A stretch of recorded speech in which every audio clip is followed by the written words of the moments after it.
Ever seen what may happen when a car is stolen and then recovered? We're going to show you. This is Crime Watch.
Hello and welcome to Crime Watch. I'm Jane Cameron with Sergeant Chris NUNEZ of the Buena Park Police Department.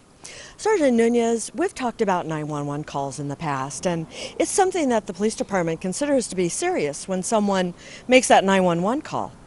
Right, that's how we take it. It's serious until, we investigate and figure out differently.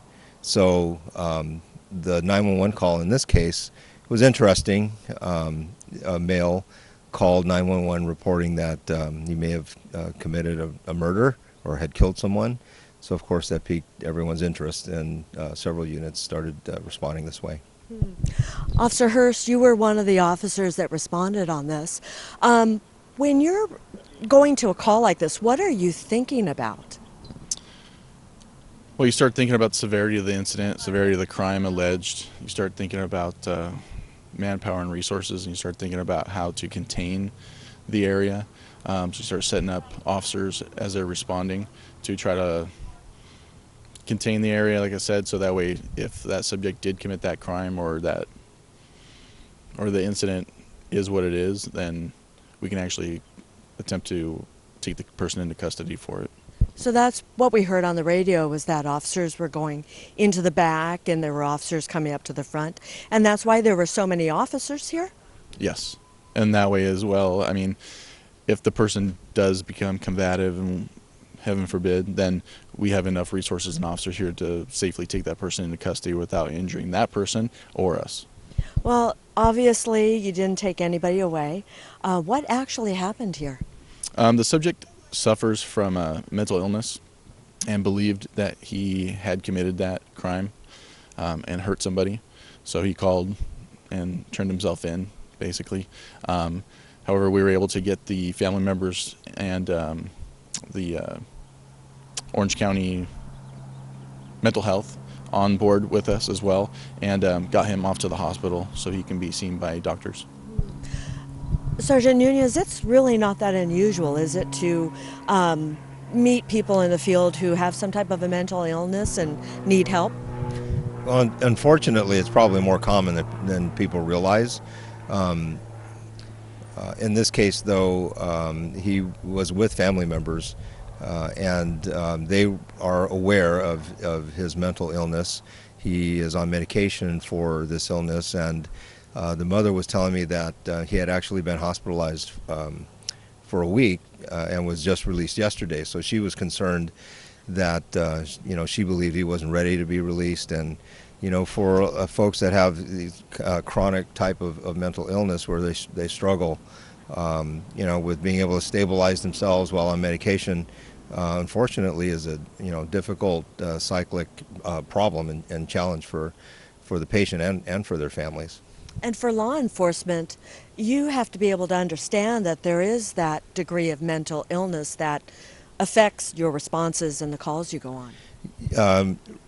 Right. What makes it difficult is, you could see he seemed lethargic, and he was actually pretty cooperative with us.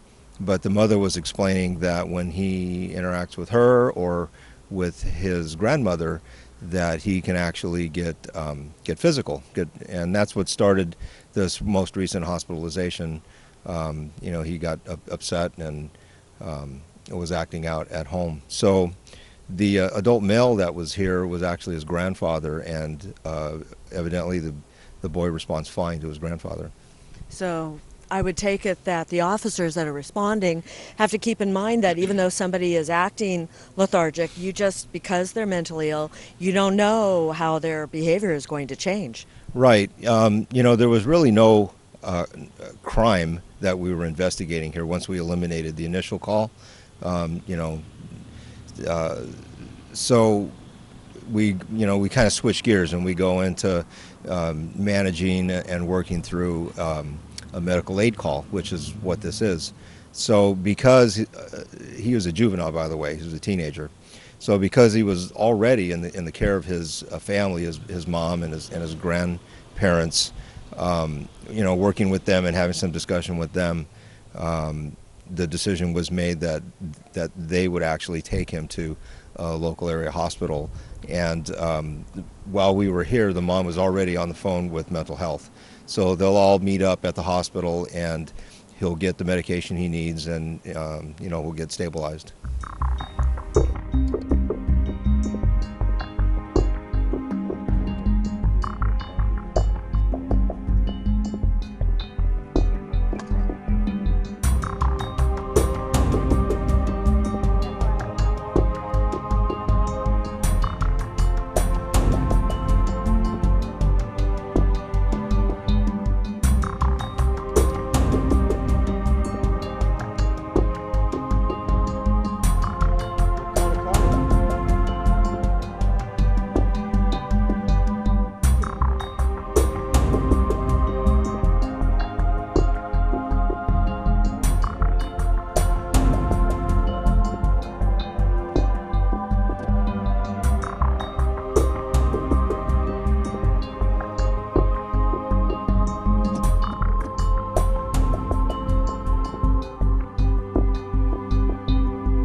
So I mentioned at the top of the show that we're going to show you what a car looks like after it's been stolen and recovered. And this one is pretty sad. A lot of pieces were taken off of it.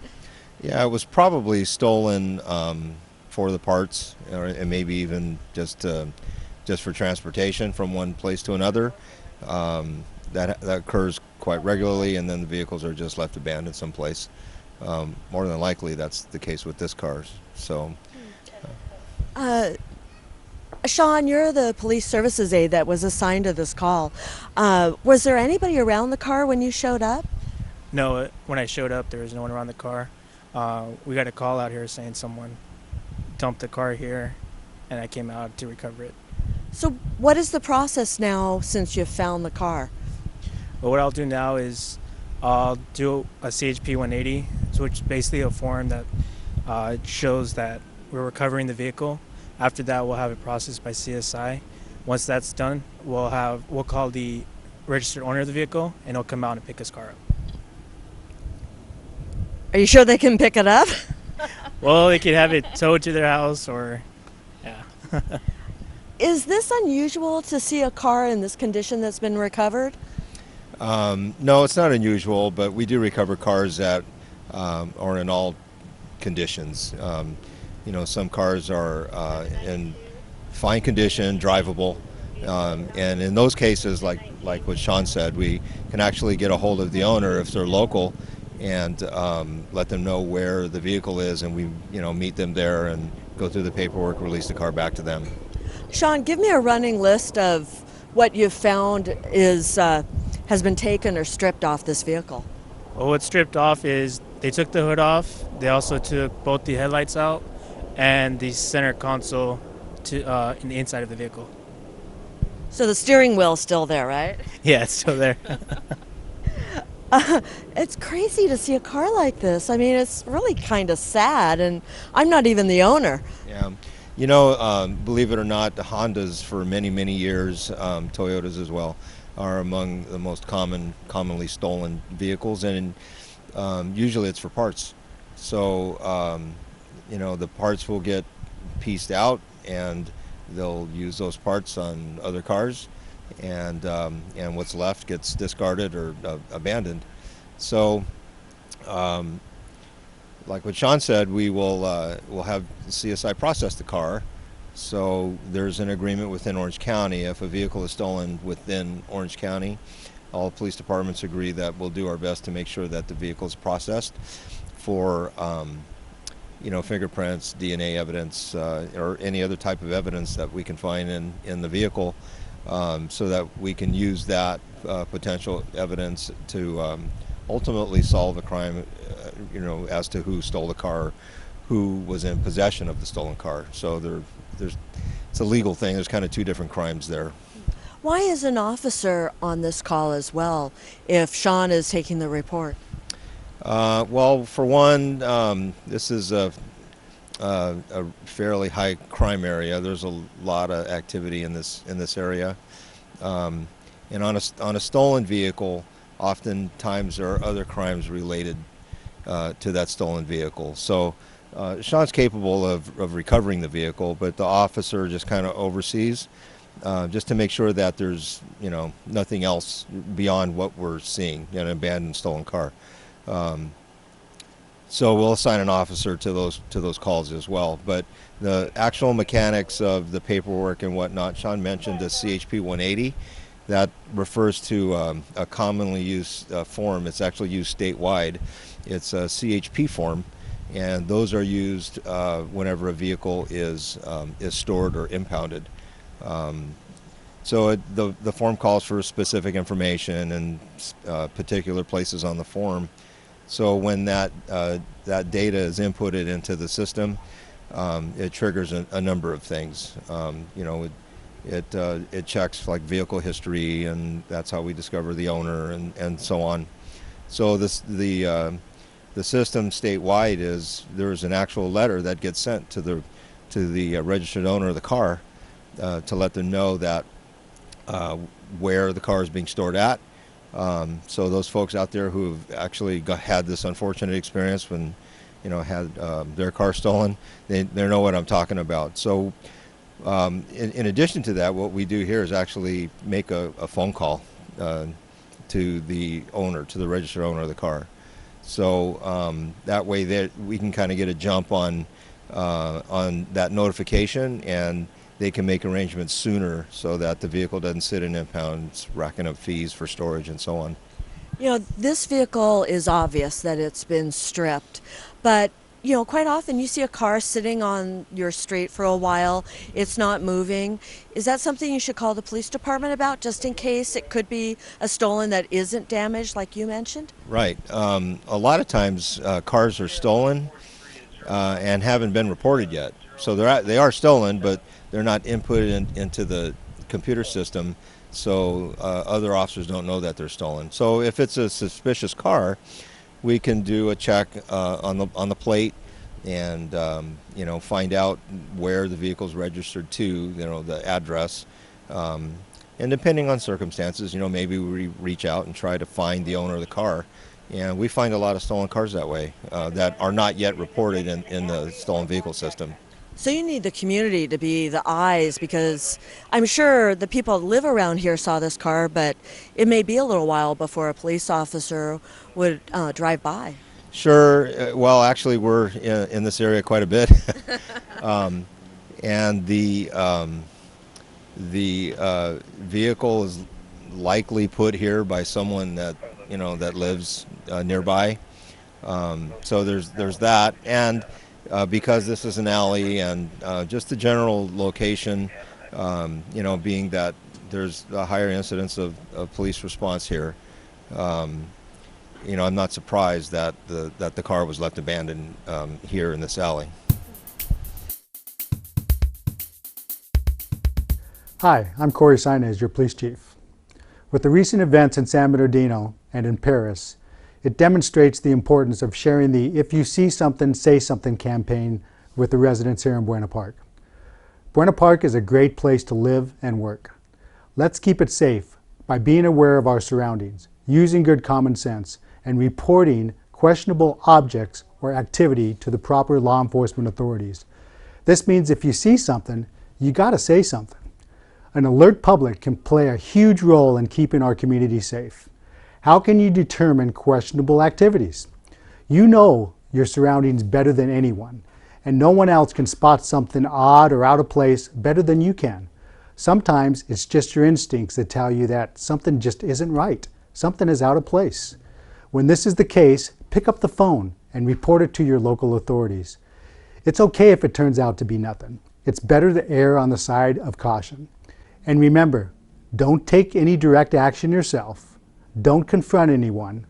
Don't reveal your suspicions to anyone or touch any object you find to be suspicious. Just contact the authorities. Look, we cannot do it alone. We need your help. You are the additional eyes and ears for us. Let's work together and let's keep Buena Park safe. Thank you. If you have any questions about today's show, you can call the Buena Park Police Department at 562-3901. With Sergeant Chris Nunez, I'm Jane Cameron. Thanks for watching.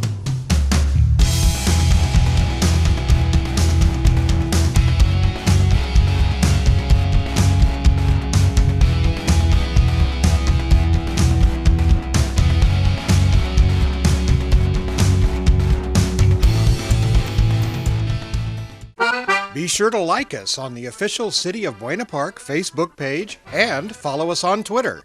There you'll find a little of everything from information about our city services and upcoming events to discounts offered by our entertainment attractions such as Knott's Berry Farm, Medieval Times, and Pirates Dinner Adventure.